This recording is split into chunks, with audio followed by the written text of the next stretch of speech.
tossers have thrown it out the door with their behaviour this week. They should be ashamed of themselves. They should absolutely look at themselves in the mirror and wonder what the have they been doing.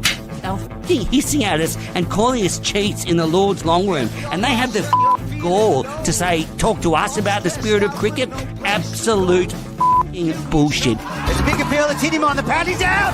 Lions gone, New South Wales are 9 down! Onto Sydney Road, and it's hit a car! Oh, I think it's hit a car! What a way to bring up your 50! All you want is to leave it all behind. Now there is a simple remedy to stay fit for all eternity. Hello, everybody, and welcome back to the Cricket Unfiltered podcast. I am Menners. We have a jam-packed show, so we are going to get straight into it. Joining me, as always, is my co-host, Damien Watson. Damien, how are you? Yeah, not too bad. I saw some interesting comments on our last video, Menners, so I'm looking forward to this upcoming chat. Fantastic. And we have a special guest, an old friend of the show who was with us during the Border Gavaskar series, is coming to us from India. Chandresh Narayanan. Chandresh, how are you? I'm very well. I was very well till you reminded me of the Border Gavaskar trophy. Well, bad luck, because we're going to be talking a little bit more about that. We've got lots of issues to talk about with Chandresh. So we're going to talk about the fallout from the Border Gavaskar trophy. The IPL is about to start, and Chandresh was involved in a great documentary about the rivalry between India versus Pakistan that I watched over the weekend on Netflix. And then also Damien and I are going to talk about all the domestic news, including a big stink that is going on up in Queensland at the moment. But let's get into the headlines brought to you by Piccolo Podcast. Chandresh, I'll start with you. Look, I would say, a disappointing period for Indian cricket, losing the Border Gavaskar series. And then in the wake of that, the BCCI brought in all these regulations about the amount of time family members are allowed on tour. They're not allowed on tour for more than 14 days. And then I saw in the Indian Express, Kapil Dev was commenting on that, saying, in our time, we used to say to ourselves, not by the cricket board, that the first half of the tour should be cricket, and then the second half, the family should come and enjoy it too. So, Chandresh, was it the family members' fault that you lost the Border Gavaskar trophy? No, they didn't lose because of them. I think what happened was the fact that there were a number of new rules that the BCCI brought in, but unfortunately only this family part was highlighted majorly. And I think what the BCCI was trying to get at was the fact that during the tour, we had a number of players who were traveling separately from city to city. And that's what they were trying to clamp down on, because if you're on tour, I think you would want the team to stick together and be together, and that's what they were trying to get at. It wasn't about the family per se, it's about the team sticking together. I don't know if I may be wrong, but I remember watching an interview of Alan Border about the 85 Ashes tour, and I remember specifically him saying that one of his opening batters, I think was it Wayne Phillips or someone else, or no, it was maybe Jeff Marsh, who spent time tending to his newborn baby a day before he was about to go out and bat. And he said that on the next Ashes tour, I made sure that the families were not allowed. So in '89, when they went and just demolished England, the families were not allowed, and that started a run which continued till 2005, where England just couldn't beat Australia in Ashes cricket. So I think that's what the BCCI was trying to do. But I suspect that post the Champions Trophy victory, that may change. And we're already hearing some kind of conciliatory noises from the BCCI saying that, we can look into, if someone puts in a request, we can look into allowing the families to be part of the tour and so on and so forth. So you could have a change of heart. And if they don't do well in England, we'll be back to square one. So We'll wait and watch. Definitely.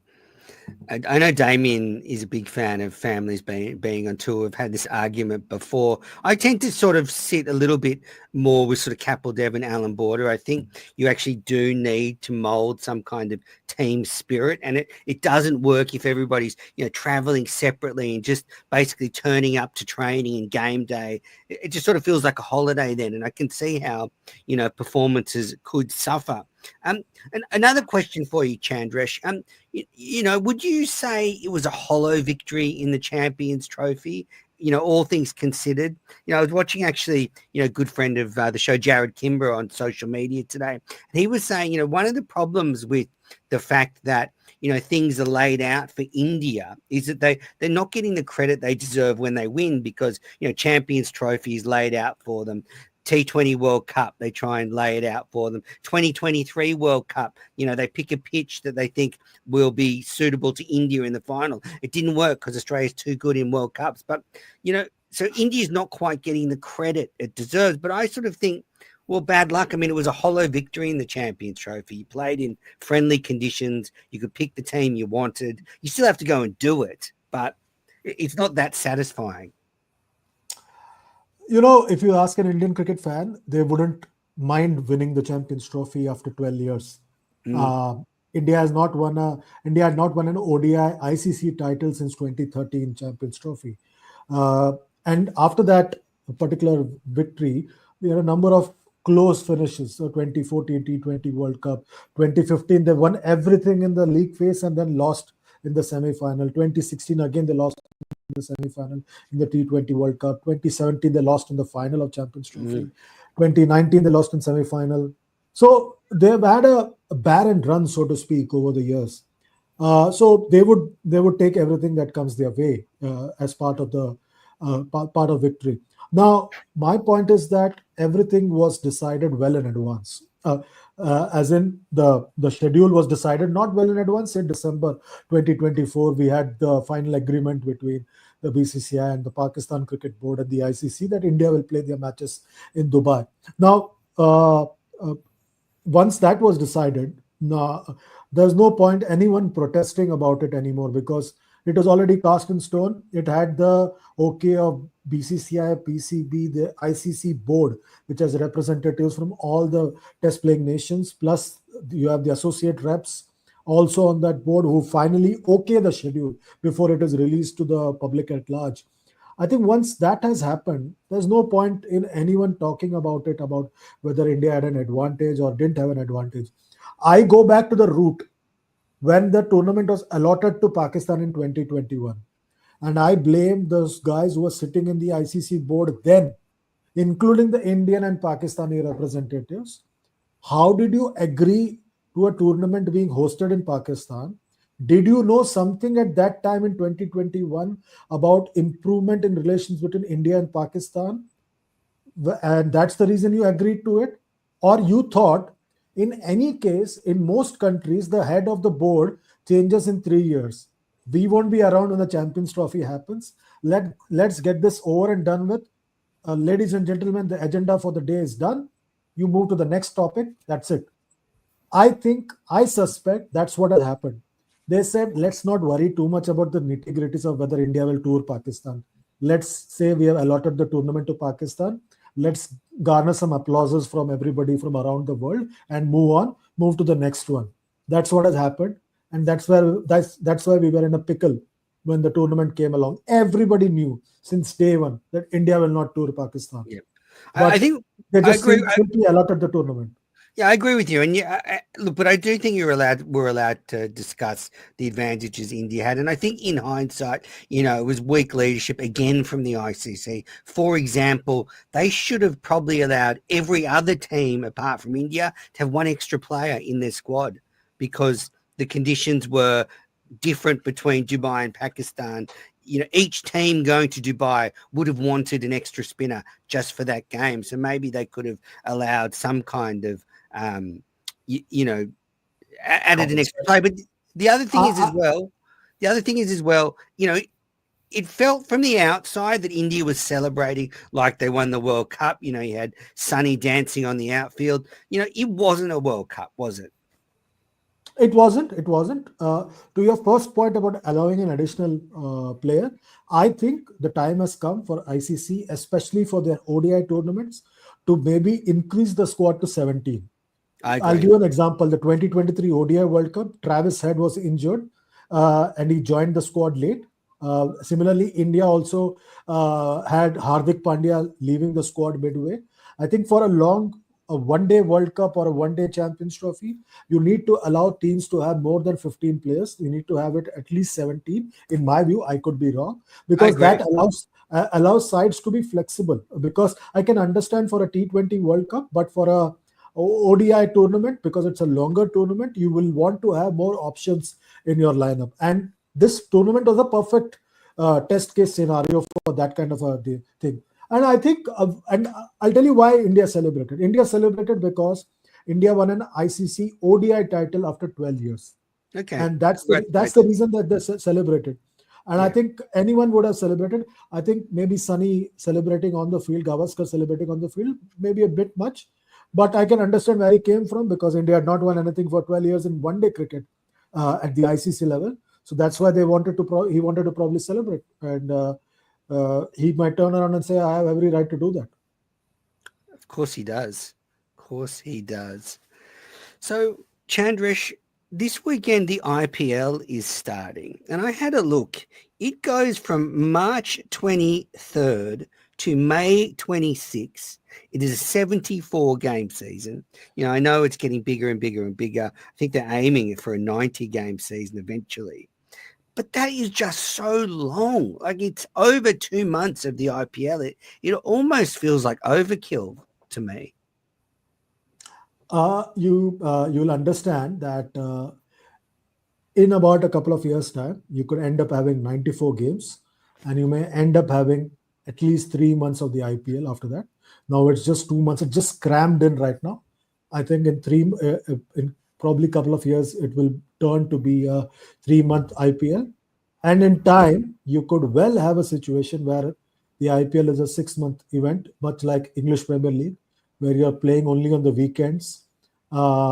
Eventually, what will happen is that once Cricket Australia opens the doors to private ownership in Big Bash League, you'll have a situation where the team owners in the IPL, much like what they did in 100, they will own teams in the Big Bash League as well, and they will sign up players for all their teams at one go, and then eventually make it like that they are universe.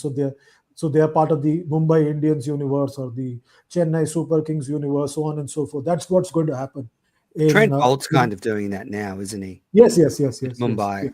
Yeah, he's with Mumbai here. He's with Mumbai in SA20. I'm sure he's going to be part of their Mumbai team in MLC, Major League Cricket. He might also be part of their, I don't know if he's part of the 100 team. So he's free to do that. So you'll have a situation like that. And I think that in a couple of years' time, you'll move to 3 months and eventually 6 months.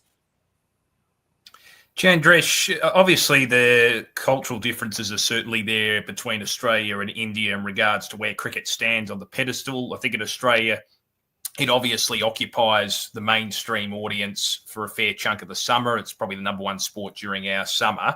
But there was a situation where we had the Big Bash League extended, and it proved to be the wrong decision in the end because interest waned. It was a little bit of overkill.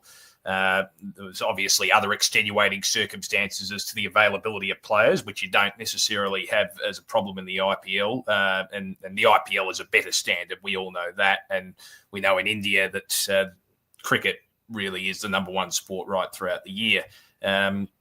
Just in terms of the increase in the amount of matches, is there any risk that there could be a bit of waning interest if they increase the matches, in the sense that could you overcook the goose that laid the golden egg?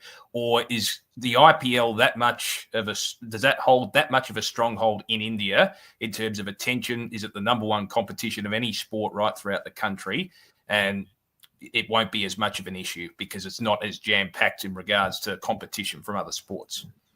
You're absolutely right on that, Damien. I think that it doesn't have much of a competition. You'll be surprised that you have more activations, brand activations around the IPL than the international cricket tournament. I think ICC missed a plot by allowing an ICC event to be played every year, men's ICC event to be played every year. What that has done is that people are saying, "Oh, one more ICC tournament." So the brands are not spending enough on an ICC men's tournament, but they are holding back cash to spend money on an IPL. That in itself should tell you how important this tournament is. I'll give you an example. Dream 11 is one of India's biggest Yep. cricket fantasy games. They put out a TV commercial last week, which featured two of India's biggest movie superstars, Bollywood superstars. Plus, they also had Rishabh Pant, Rohit Sharma, Hardik Pandya, Ravichandran Ashwin, and Jasprit Bumrah. Now, putting that kind of an commercial out would have cost them a bomb because each one of them come with a different price tag attached to them.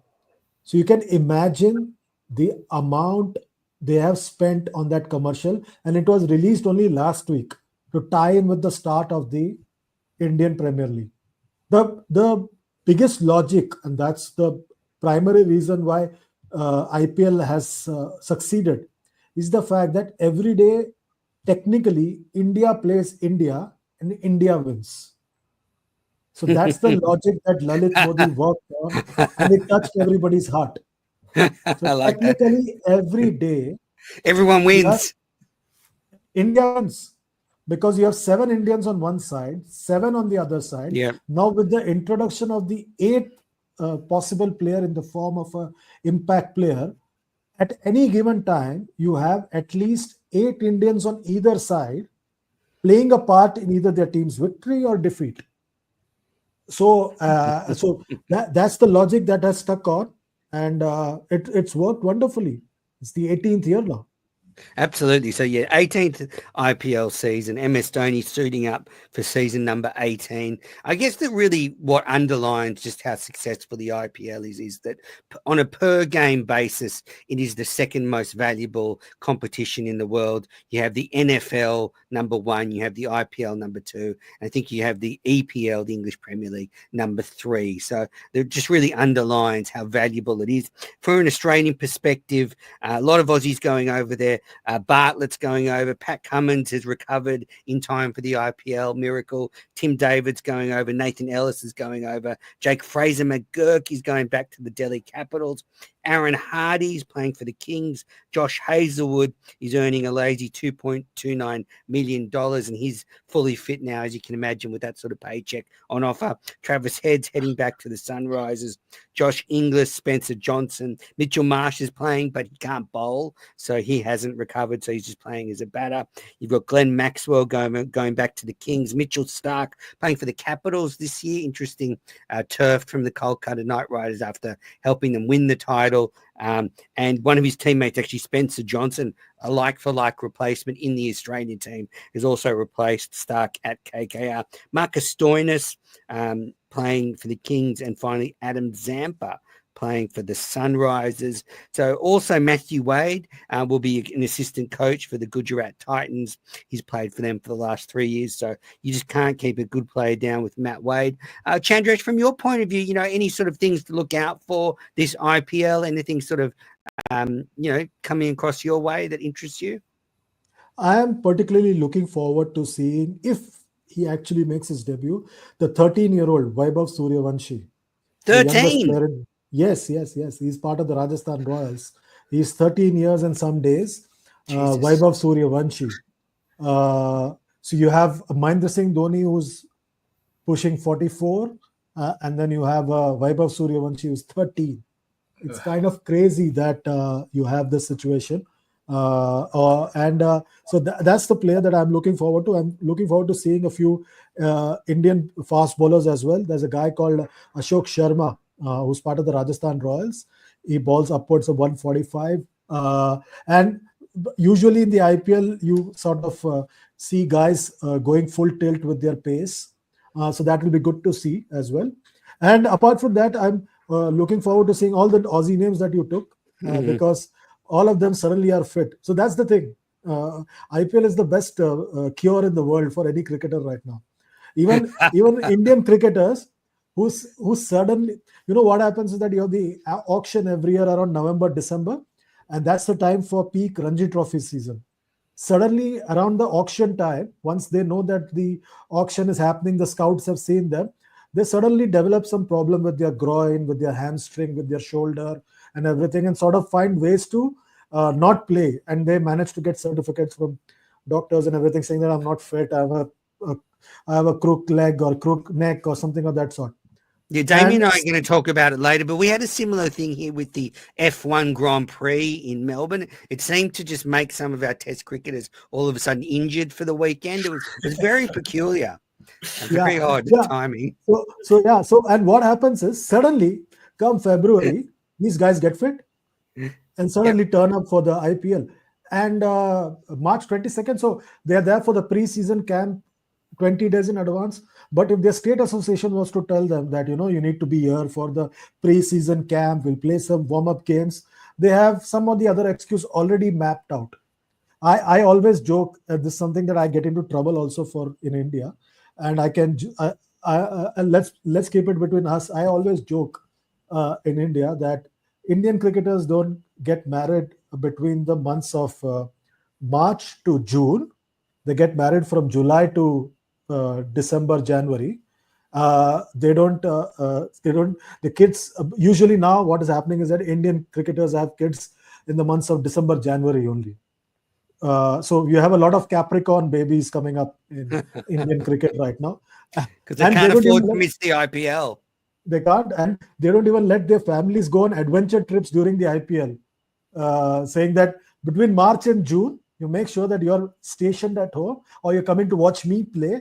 Don't go out trying to do skydiving or bungee jumping or anything of that sort. I'm just joking, but I'm just giving a lay of the land right now, how important it is. Yeah, absolutely.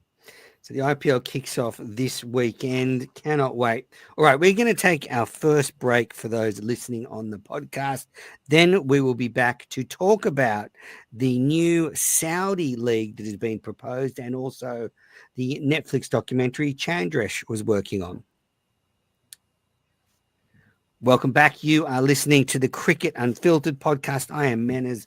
I'm with Chandresh Narayanan coming to us from India. Where in India again, Chandresh? Mumbai, and also Damien Watson coming to us from Melbourne.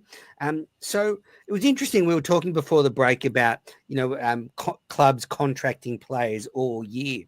Well, news has broken in the last few days that, and this has actually been coming. Everyone's been talking about this for a while that, Saudi Arabia has this huge pit of money that they're putting into all sorts of sports all around the world. Probably most notably LIV Golf, I guess, is one that really jumps out. And they are now looking at cricket. And there's a report by Chris Barrett in the Sydney Morning Herald that the Saudis and working with the Australian Cricketers Association and some other boards have been working on a Grand Slam style T20 tournament type thing where you would play 4 events during the year in between international cricket, and they would be sort of prestige T20 events.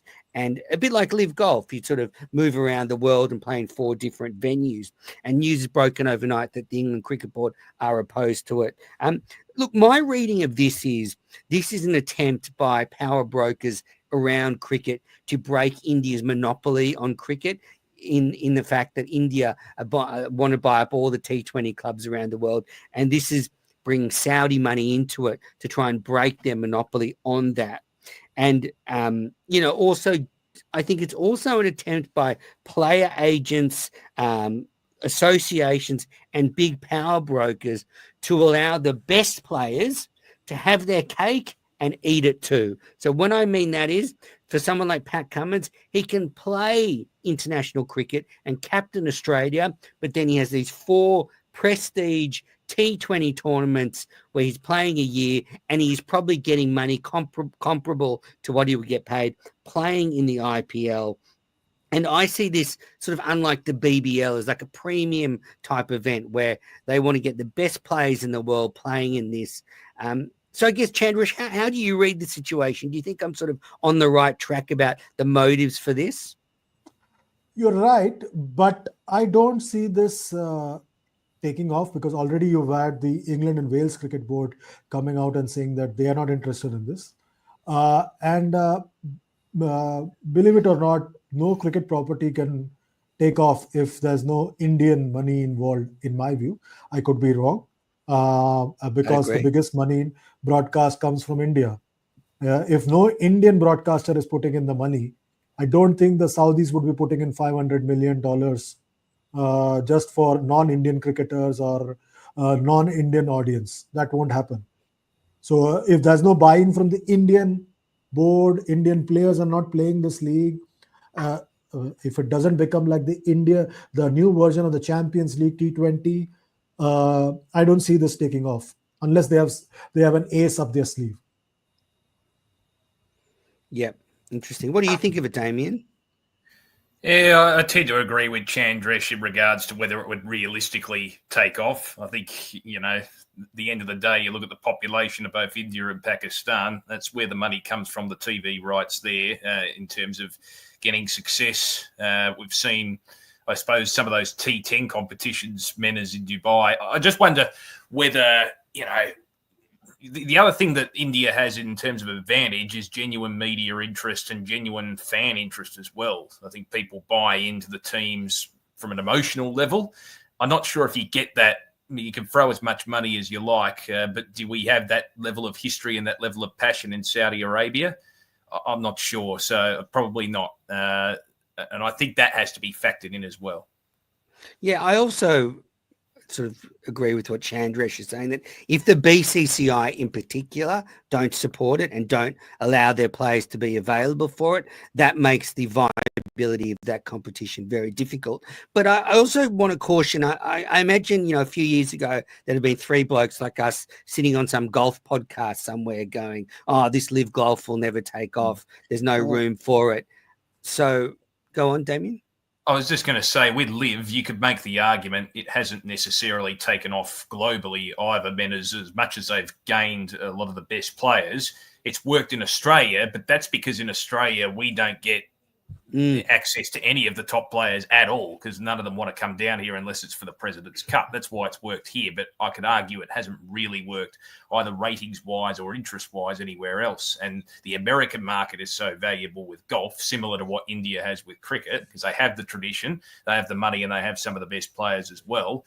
And it's not really garnering much interest there either. And I think as much as it's made an impact, LIV, I'm not sure if it's necessarily superseded the traditional elements of golf. So it's a good precedent, I guess. Yep, absolutely. And I also think there's, this emergence of T20 leagues all around the world. And this Saudi league is an attempt to kind of come in over the top and just put this, as I said, sitting on top. And, if you've got buckets and buckets of cash and you can say to Pat Cummins and all these superstars, here's $5 million, come and play for us. Here's $10 million, come and play for us. Then, I think there's some viability in this competition if there's enough money. But anyway, we'll see.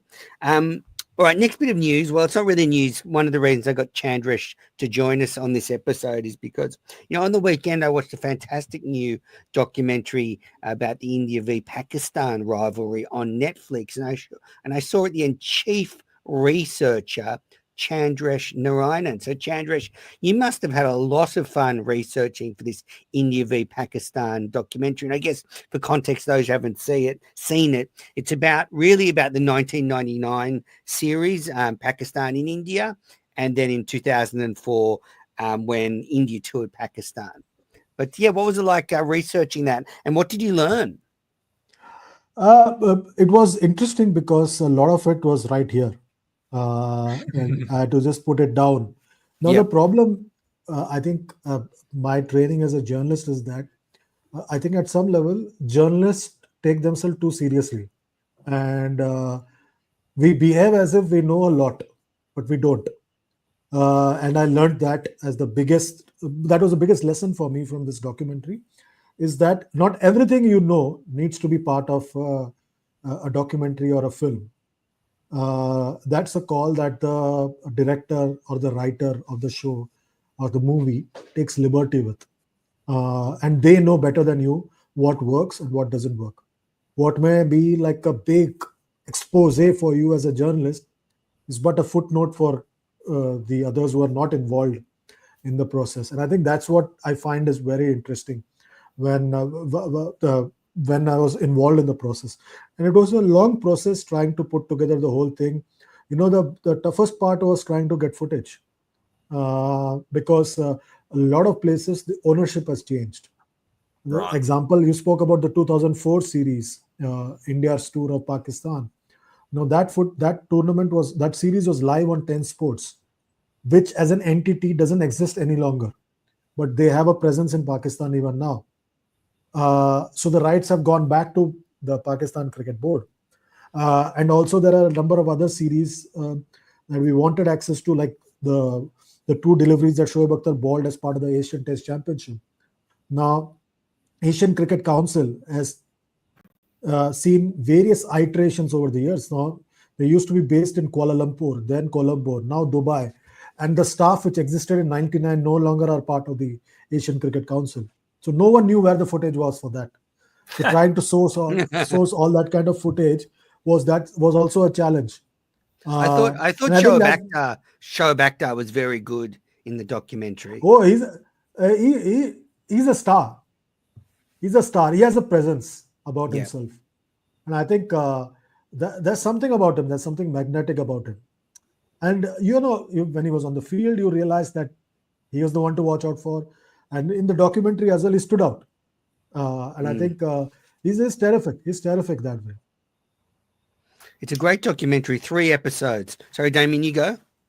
I was just going to say, just to build off Mena's question, was there anything, I know you remember a lot off the top of your head in regards to those 2 series, was there anything you discovered or any revelation from a player that surprised you about those 2 series or not? Not really. But there are other series that happened before. There's some interesting tidbits that came through, but that was not really part of the documentary. Give us one. Give us one. Interesting, tough one. Now that you put me on the spot, like in the 87 series, for example, the last time Pakistan toured India for a test series before the 99 tour, there was a lot of fight going on between the 2 rival captains, Kapil Dev and Imran Khan. And that's something that I read through my research about how they used to have a go at each other through the media, because the first 4 test matches in that series were dull, drab draws, much of India-Pakistan test cricket over the years. It was only in the 5th and final test match that there was a result, and that too because there was no pitch. It was just some mud rolled out in Bangalore, so that the spinners get some advantage. So I think the fact that both the captains having a go at each other, 2 great cricketers having a go at each other, was tremendous. Also in that particular series, India-Pakistan almost went to war just during that series. They were at eyeball to eyeball confrontation at the border. It required a trip by the then Pakistan ruler, General Zia-ul-Haq, to Jaipur for the 3rd test match, when the deadlock broke and the things changed. So these are the sort of things that you want to not see happen, but these are the sort of things that I factored in when I was researching for the documentary. Obviously, all that was not part of the documentary in the end, but there's a lot of interesting information that came through. A couple of things stood out to me from the documentary. Firstly, how magical those series were in 99 and 2004, the crowds, the intensity, the spectacle, how sad it is now. And I don't want to get into the politics, but just from a purely cricket point of view, how sad it is that these 2 nations don't play each other in bilateral cricket, because it does produce some of the most exhilarating competitions and exhilarating cricket. And, such a shame. And looking back at that footage from both those series, it's that old expression, I didn't really appreciate it enough at the time. If I'd known that it was going to disappear and 20 years later we wouldn't have seen another series like that. I wouldn't have believed you in 2004. Absolutely, absolutely. I was there in Pakistan, and at that time, I didn't realize then that I was part of history. I was on the special flight which took the Indian team to Pakistan, and I was back on the special flight from Pakistan to India. And now, when I look back, it seems surreal that I was part of that tour, because especially the return flight, for example, the Indian team won the one day series and the test series, and it had never happened before that. And to have the players moving in and about the special aircraft that was chartered for them to come back to India, uh, just to imagine that I was part of that whole setup is actually surreal. Mm. And I now, when I look back, I appreciate what happened on that particular tour. And the other thing, I guess, that struck me as well is, history is littered with countries being in conflict over small bits of land or disputes over territories. It's one constant in history all over the world. But, apart from that, you just see this beautiful brotherhood between India and Pakistan in that documentary that, this was once a united country before independence. But, you are a brotherhood and you both love cricket, India and Pakistan, so much. So it's so sad, what the political situation is, because when you strip it all away, there's, at a human level, so many people from both countries share the joy of cricket and are brought together by it. Yeah, and without getting into the politics of it, I think that there are still people with families in Pakistan, still people from Pakistan with families in India. The familial connection is still there, and I saw that when I was in Pakistan. For example, I'll give you the example of a Pakistani journalist. His name is Gabriel D'Souza. His aunt, his paternal aunt, is right here in Mumbai. Was right here in Mumbai. I remember getting something from him for his aunt here in Mumbai, and they hadn't met each other in like 25, 30, or maybe longer than that, number of years.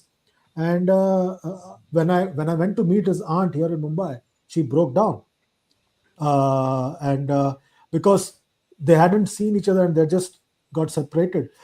Countless stories of Well, what about in the documentary, Shikhar Dhawan says his grandmother is from Pakistan, I think he says. Both his maternal and paternal grandparents traced their roots to Karachi. And he always wanted to take his grandmother back to Karachi, to those places where she grew up. But I don't think we appreciate that enough. But over a period of time, the distances are growing because that generation is slowly all but gone. The next generation, who may have heard stories about the partition and about what happened there or here, are slowly going away. The new generation knows this as India and that as Pakistan. So they don't get that attached or too emotional about each other anymore. Yeah. Which is fair, which is part of life. Yeah. Absolutely. All right, Damien, have you got anything you'd like to ask Chandresh?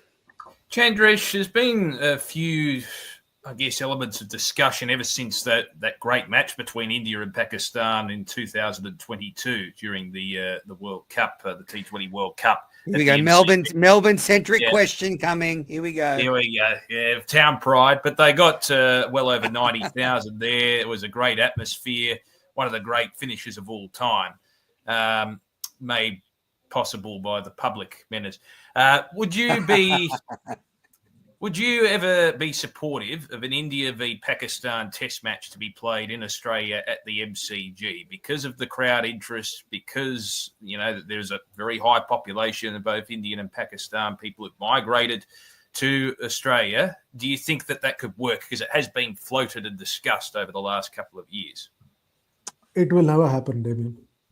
Never? Even if never happen. Because you've crushed him, Chandresh. Big crash me. No, I'm being very realistic and practical.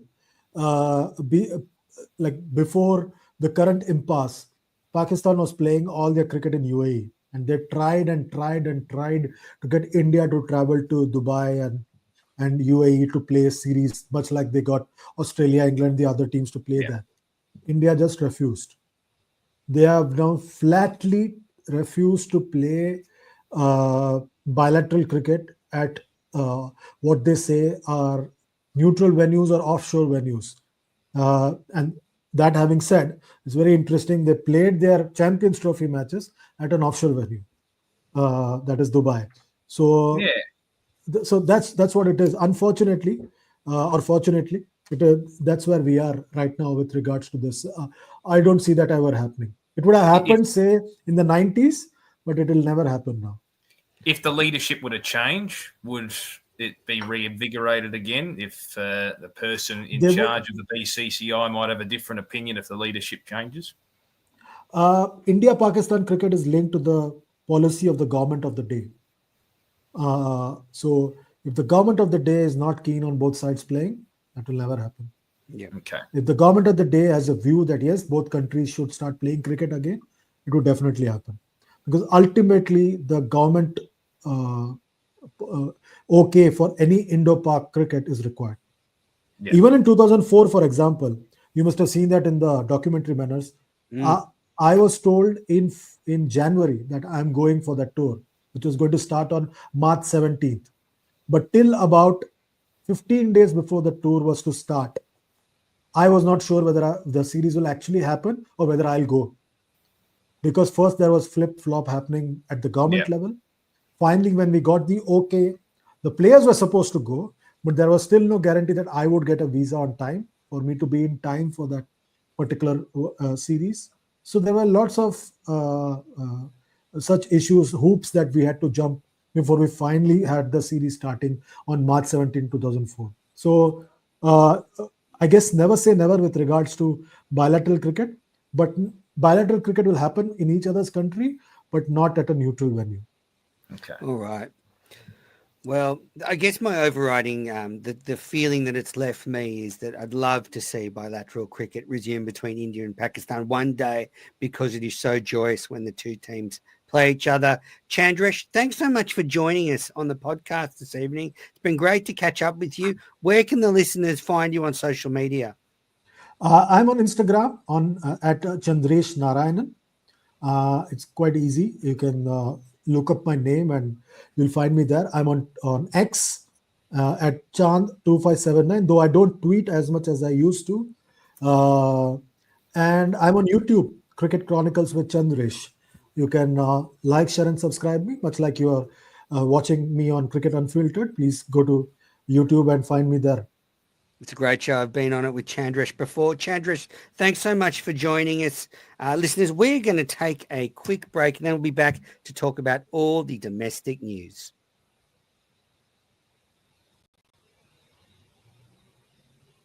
All right, Damien, welcome back to the Cricket Unfiltered podcast. It's just me and Damien now. Damien, that was a great chat. Yeah, it was. I was a little bit cut by the very end. Look, we appreciate the honesty, but I would have loved to have seen the possibility of an India v Pakistan test match at the MCG, Menners. It looks like it's a bit of a pipe dream, isn't it? Which is unfortunate, but it's always interesting learning about the historical elements behind rivalries in sport, and it's one of the great rivalries. It's a shame, as you said. That's the overriding feeling for me when you look at the documentary. It's a shame those two nations don't play as many bilateral series as they used to. In fact, I don't know if we'll ever see it again, but I hope it changes in my lifetime. Absolutely. Thank you again to Chandresh for joining me. It's always great to get him on the show. Actually, next week we have another guest. We have Tim Dale-Lace coming to us from South Africa. We're going to get a bit of a look at our opponent for the World Test Championship final. I guess as well, we'll probably talk about the makeup of Australia's team for that World Test Championship final. But it is domestic news time, and the Sheffield Shield finalists have been decided. South Australia will host Queensland at Karen Rolton Oval after the AFL stood in the way of the Sheffield Shield final being played at the Adelaide Oval. In the end, it came down to what Damien talked about last week, the length of the grass. And then allegedly the Adelaide Football Club asked for a payment, some compensation for the Sheffield Shield final to be played. There's a bit of a stink between the South Australian Premier and the AFL, and cricket was caught in the middle. In the end, the final will be played at Karen Rolton Oval, which is a shame for fans of sport. But yeah, I do think it was probably just a bridge too far. You know, you're talking about bringing in a pitch, taking it out again, playing football either side of that. We've never seen that done before in Australia. Yeah, I know, and I get the logistical elements and the difficulties around it, Menners. I can understand that, and I suppose you don't necessarily want to set a precedent where this could happen all the time. But gee, I like the romance of it, and I think something could have been done. I mean, they moved things around for a cyclone, Menners, and understandably so, even though it wasn't as significant a cyclone as we thought. But I just would have thought that the drought that was going to be, that could well be broken. We'll wait and see. But just with the circumstances surrounding that, it would have been nice, I think. I think the AFL's got to look at the bigger picture. Like, at the end of the day, Menners, it's a different scene now where the AFL's starting earlier and earlier, and there's a bit more crossover now between the end of cricket season traditionally and the start of the AFL season. Now that it's encroaching further and further in, I would have thought with the AFL, the power that it has, they could have seen the bigger picture and allowed for the Shield final to be played at the Adelaide Oval. That's just my opinion. I think you're too nice. You're too nice, Damien. Like, self-interest reigns supreme in this world. And, from the AFL's point of view, you can imagine them sitting around going, why the bloody hell would we do any favours for cricket? So I'm with you, but it's just the reality of 2025. Well, you know what's going to happen now, man. Next time the AFL needs a favour from cricket, they're not going to get it, are they? I just think you can work a bit more collegiately. You're right. There's no interest like self-interest, but it doesn't have to be that way, Menners, in this world. That's the thing. I think too many people are too focused on self-interest in this day and age. Exactly. All right. So we had the final round of Sheffield Shield. So as I said, in that final round, all the teams apart from Tasmania were in contention to make the final. And in the end, separating second spot and sixth spot was just 4.36 points. So very tight ladder in the end. Now, headline of the week. This is from a friend of mine, Jasper Bruce. He's based in Sydney. He writes for AEP. So I'm not having a go at him here, but he's written, WA come up just short of fourth straight Shield final because WA were chasing on the last day and they lost the game and Victoria won, and that meant WA didn't make the final. But I think the headline should have been WA finished last on Sheffield Shield ladder after 3 straight titles, because that's what happened. That was how close the finish was. Western Australia on the last afternoon could have won the game chasing a big total, but they could have done it and got into the final. In the end, they didn't, and they finished last after winning 3 straight titles. So really exciting finish. In that last round, South Australia v Queensland was a big draw. Runs galore. Carey made a ton. Sanger made a ton. Tasmania beat New South Wales to end New South Wales series. Sam Constant made a good half century in the second inning, so good to see him in the runs again. Matt Kuhneman took 5 wickets for Tasmania and bowled them to victory, so great sort of, I wouldn't say comeback for him, but great to see him back in the wickets. I think he's clearly Australia's second best spinner at the moment, and he's probably not far behind Gary Lyme. And then the Vics beat WA in that final game. So, really exciting round. Damien, what were you going to say? Sorry? I was just going to say, just see Campbell Kellaway's catch. Where does that stand, Menners, in terms of the great catches on Australian soil? Look, we've seen Phillips. He's an absolute freak for New Zealand. It's no fluke, the amount of times he takes a spectacular catch. But that was a ripper from Campbell Kellaway. He was in midair, was going at a rate of knots, that ball. He has to be right up there.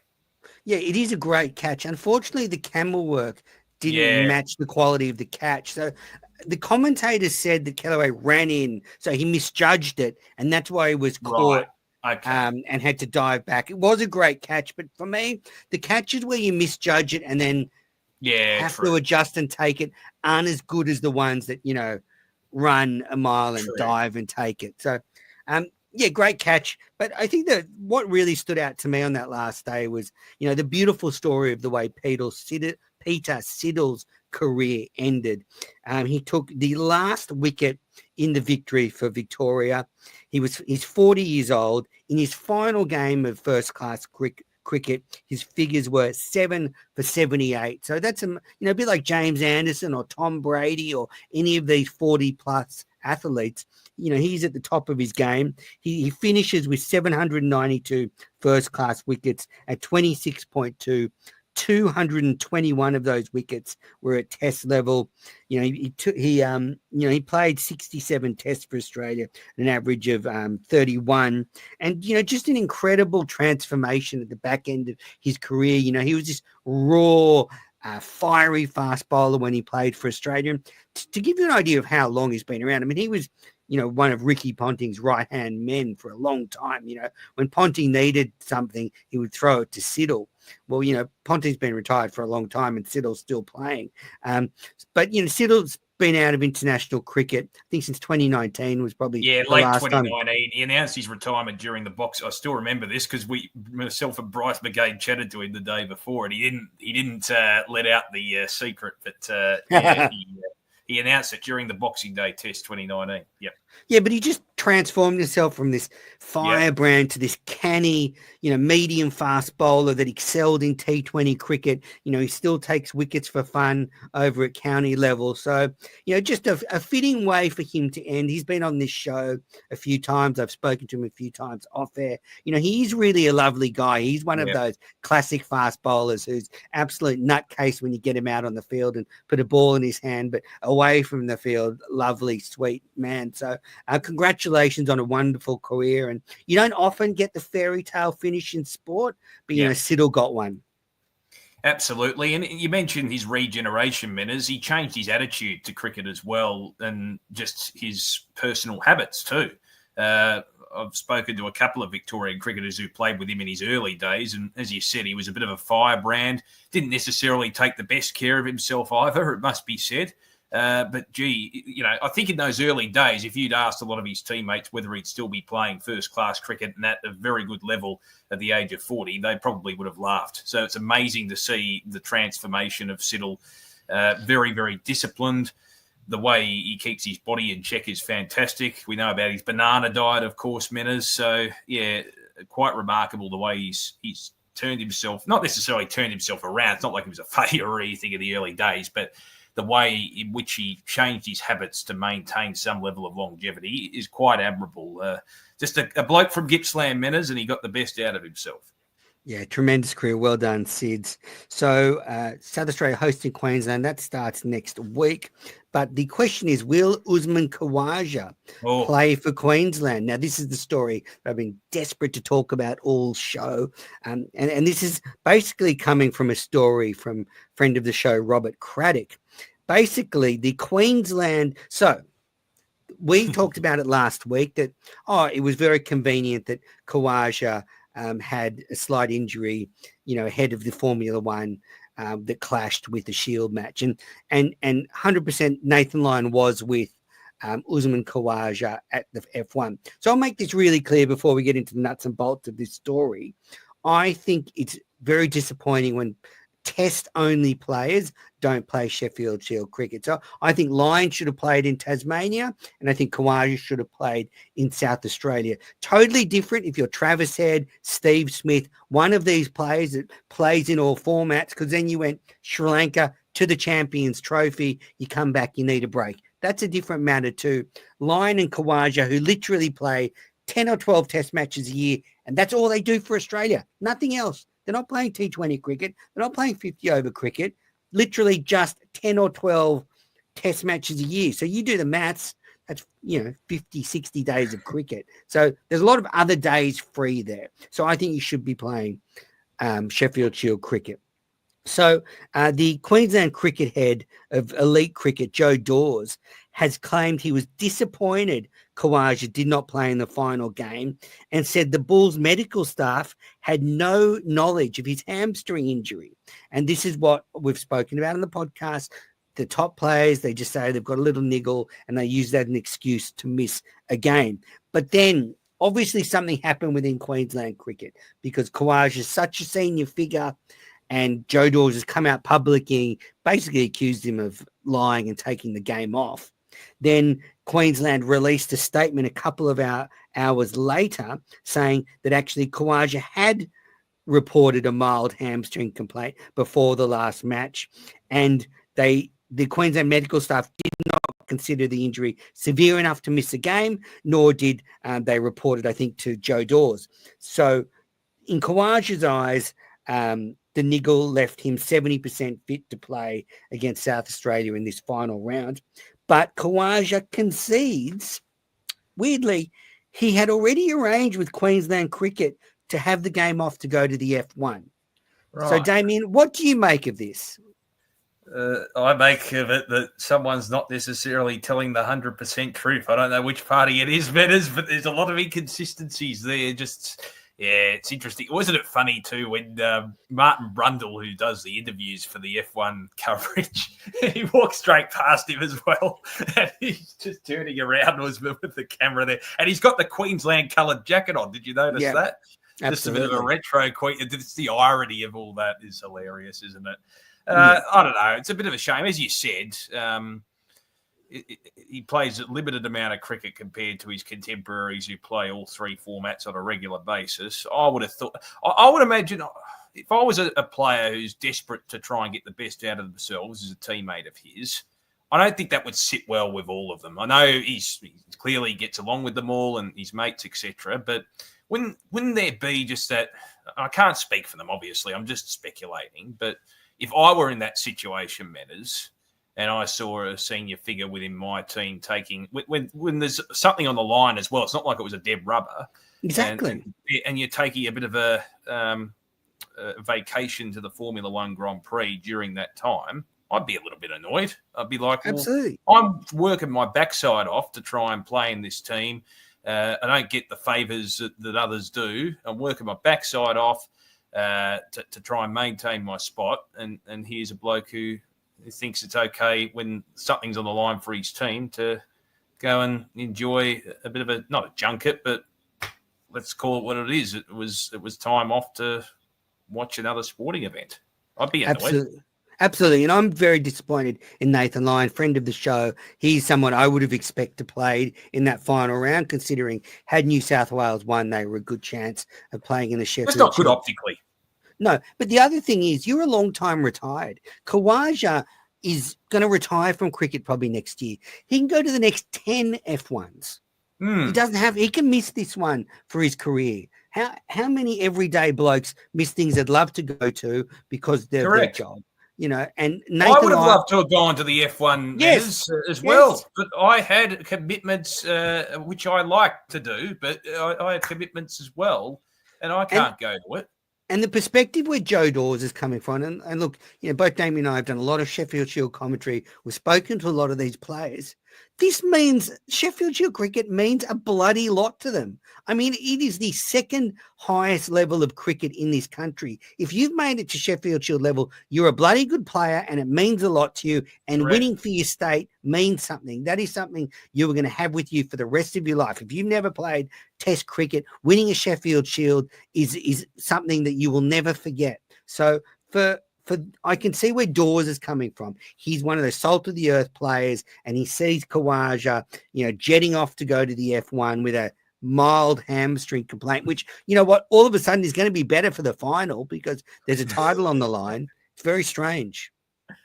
I know. Well, this is the thing, man. Is it a bit of an FU to the Sheffield Shield from these players? Absolutely, it is important enough.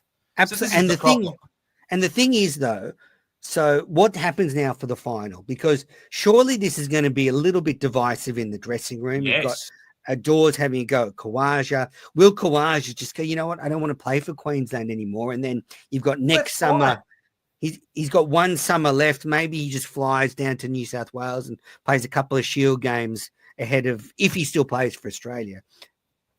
If he doesn't want to play, that's fine. At least be honest about these sorts of things. If he's not that motivated to win a Shield title for his team, then fair enough. That's his decision. He's an individual. But I don't like if I was in one of my workplaces, Menners, and a colleague of mine, who wants to pick and choose certain things to go to and commitments, and the same level of flexibility is not afforded to anyone else. Well, that's going to cause division, I would have thought. It's different rules for different people, if that's the case. It's interesting, though, how, the messages are different from whether it's the hierarchy. So I know Ian Healy's been pretty vocal about this as well on radio too. So, yeah. I've literally just got a message from a mate that has screenshotted the Khawaja story and said, and this is not my words, he said, what a fuckwit about Khawaja. So, that's what... But that's what the punter thinks, because Damien, this is what I've said at the beginning of the season when Cummins is, I can't even remember what concert he was at. Was he at Coldplay? And Australia's losing a series at the same time. These are just things that look bad to the fans. And when you stop worrying about what the fans think, then you've got a problem. That's right. It's like it's like the ScoMo, Scott Morrison, for those listeners tuning in, when he went away, he was the Australian Prime Minister at the time of a major bushfire across the country. He went on a wine holiday. It's particularly as a senior player, man, as Usman is, you want that player within the group trying to lead your side from a psychological point of view. If he's taking a break during a must-win game to go and watch the F1, well, if you're a teammate of his, you're thinking, well, is his mind on the job? And also it's probably a bit deflating and a bit of an insult to them as well, because he's thinking, well, clearly we're not his priority. I'd be deflated if I was a younger player. Absolutely. Anyway, the Sheffield Shield final is next week. I think it starts Wednesday. We'll be recording Wednesday. I'm backing South Australia to get the double because they're playing at Karen Rolton Oval. Very hard place to get a result. It's going to be a road, and there's going to be a lot of runs, and it'll be tough to see Queensland winning. If you were a selector, Menners, in this situation for Queensland, I like this. Would you pick Khawaja on principle? Let's just say he deserves to be in that side on form specifically, or due to his experience and presence. He just made 100. What he did, exactly right. But after what he did, would you still select him? This is where principle comes into it. Do you base selection based off form, or do you also bring into the matter the factor of whether his mind's on the job or what sort of message that sends to his teammates? And then you say, well, if your mind's not really on the job, we're not going to select you if you're not a priority for us. What would you say? I'd take it one step further. I'd say, Usman, we don't need you for the final and we don't need you next season. That'd be... I think you'd want to have a decent conversation with him first before you banish him completely. But I reckon it'd be an interesting message if they don't select him for the final. And you wouldn't begrudge them doing that either. I understand you've got to have other priorities in your life, and I'm all for flexibility. As someone from personal experience, Menners, I think it's important to allow people to be flexible with their careers, and I guess judge, because they've got a plan for life after cricket, right? I am not sure how going to the air. I'm not sure how going to correct. The F1 that's what I'm fits saying. Into that. I'm all for flexibility when it comes to career, dual careers or planning for life after cricket. But when it's just as a spectator at another sporting event, well, that's a little bit different. That's where I think the line sort of crossed. This might be the most fired up you've been on the podcast. It's just I'm just putting myself in the position of a younger player in that situation. I get annoyed, Menners, and we all do in life, within our workplace, when there's different rules for different people, for instance. Yeah, absolutely. All right, so that is the Sheffield Shield. Look forward to wrapping up all the Sheffield Shield stats at the end of the final. Last couple of headlines very quickly. The WPL ended on the weekend, and the Mumbai Indians are the champions for the second time. After they won the first edition, they won the third edition. They are two-time champions. But spare a thought for the Delhi Capitals, who contain Jess Jonathan, Meg Lanning, and Annabelle Sutherland. They have now lost 3 WPL finals in a row. The Mumbai Indians batted first, made 149 for 7. Delhi Capitals finished their 20 overs, 141 for 9. Harmanpreet Kaur was the player of the match for Mumbai with 66 off 44 deliveries. Natsiva Brunt was the player of the series, 523 runs and 12 wickets. Jonathan Lanning and Sutherland all failed to make runs in the final when Delhi Capitals were chasing 150 to win. Disappointing result for the Capitals. Great win for Mumbai. Really enjoyed the WPL. It does just keep getting stronger and stronger. Actually, we should have asked Chandresh about it. But yeah, poor Lanning. The funny thing, you know what I was thinking, Damien? She used up all her final wins for Australia. Like for the Stars, they just cannot win anything. The Delhi Capitals can't win anything. But when she was captaining Australia, they basically won everything. That's right. And look, there's an example, man. As you know, I get the feeling she didn't necessarily absolutely love the game towards the end because she'd achieved everything, etc., and was probably tired of the hustle and bustle of it and pulled herself away from the game for a period of time. So credit to her in the way that she's managed, I suppose, what she wants to commit herself to. She's a very good leader, even though she hasn't got an official leadership role with Victoria. She's a very good leader to some of those younger players. And, you know, obviously you want to, if you're getting paid enough, you want to go to the WPL, and that's going to be massive in the years to come too. But yeah, you're right. Maybe it's the universe balancing itself out with her, but I don't think she'd mind necessarily. Well, I think she would mind losing 3 WPL. No, of course, but you know what I mean. Like, if you had to weigh it up. Yeah, she'll take the 6 World Cups or whatever she's got in so. her back pocket.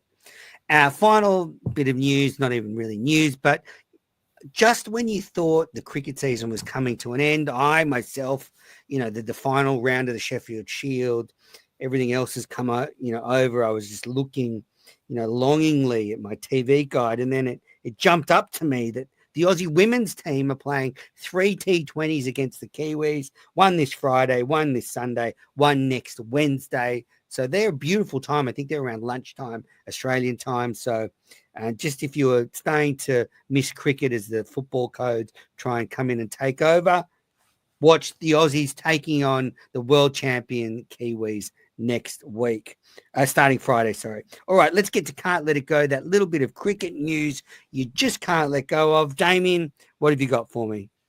Yeah, just an extension of that matters too. They had the green v gold game in Canberra as well, so it was good to see that. You love this? Yeah, I do. You know, and also Australia A take on England A in the women as well. Just a bit surprised. I suppose it's from a logistical point of view, they probably didn't have any other choice, but I would have liked it.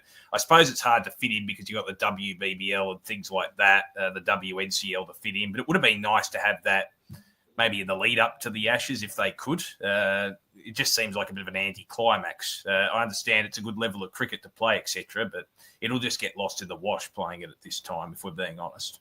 Yeah, real development game, I think, for that one. Yeah. But I do like these little trickles of cricket at the end of the season. I love Australia A in general, matters. That, believe it or not, when I was 7 or 8 years old and first came across cricket, you know what I instantly fell in love with first?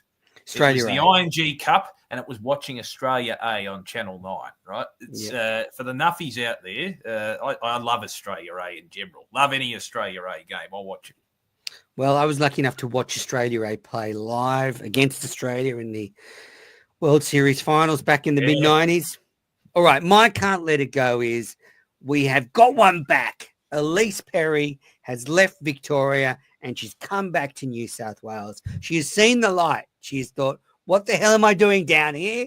I'm going back to New South Wales. So Perry, back for the Breakers next season. Cue another title. Do you think she'll play much with New South Wales, though, Metters? This is the thing. Half the time these Australian players don't play in the WNCL because of the scheduling clash. No, she'll play a couple. She'll play a couple of games. It's great to have her back in New South Wales, her original home. Her home. Exactly. All right, that is it for this edition of Cricket Unfiltered. Great episode. Fantastic to get Chandresh's views on the game and everything happening in India ahead of the IPL. Go and check out the the India v Pakistan Netflix documentary, 3 episodes, very bingeable. If you're a cricket fan, you will love it, no doubt about that. Damien, where can the listeners catch up with you? At Damo_Watts on Twitter. And now, when we started, you alluded to some comments that were made. Was that on the YouTube video? What was your thoughts? The comments under the YouTube channel, the people getting stuck into us for downplaying India's Champions Trophy win winners, probably because of the title you put on the video, not a World Cup, and about 13 comments came up from people getting stuck in. One of the comments was, "Time to cry, baby." Yeah, I saw that. Yeah, Australia has lost 6 out of the last 9 BGT series and haven't won in England since 2001. All that really matters, old wankers podcast gang. Thank you. Hard to disagree with some of this. I'll take it. All right. Well, we love hearing from the listeners. I really do. So all the actual contacts are in the episode notes. So if you want us to send us an email, we'd love to hear from you. But yes, it wasn't a World Cup. I'm sticking to my guns.